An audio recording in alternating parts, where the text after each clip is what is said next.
Une vidéo par jour jusqu'au brevet. Aujourd'hui, je t'explique la guerre froide rapidement en moins d'une minute. Léger disclaimer, si mes vidéos t'ont plu, n'hésite pas à t'abonner ou à les mettre en favori afin de pouvoir les re-regarder ensuite. Au lendemain de la Seconde Guerre mondiale, le monde est divisé en deux blocs. Le bloc de l'Ouest avec les démocraties européennes menées par les États-Unis et le bloc de l'Est mené par l'URSS et les pays communistes. Les États-Unis et l'URSS vont s'affronter dans tout un tas de domaines durant cette période, dans la technologie, domaine culturel, domaine militaire, mais jamais directement.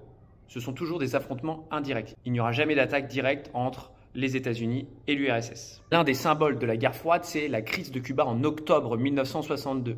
L'URSS fait installer des rampes de missiles de lancement à Cuba, alors sous contrôle soviétique, en direction des États-Unis. Les États-Unis sont alors à portée de tir du bloc de l'Est et le président Kennedy alerte sur le risque d'une possible escalade nucléaire.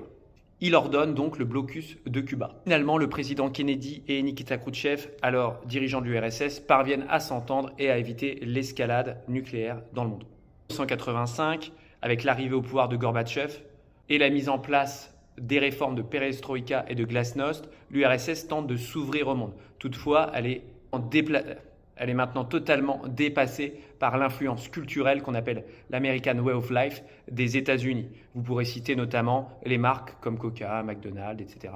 Vous pouvez aussi évoquer l'affrontement culturel au travers de la filmographie, notamment des James Bond, des Rambo, dans lequel on montre le soviétique comme l'ennemi.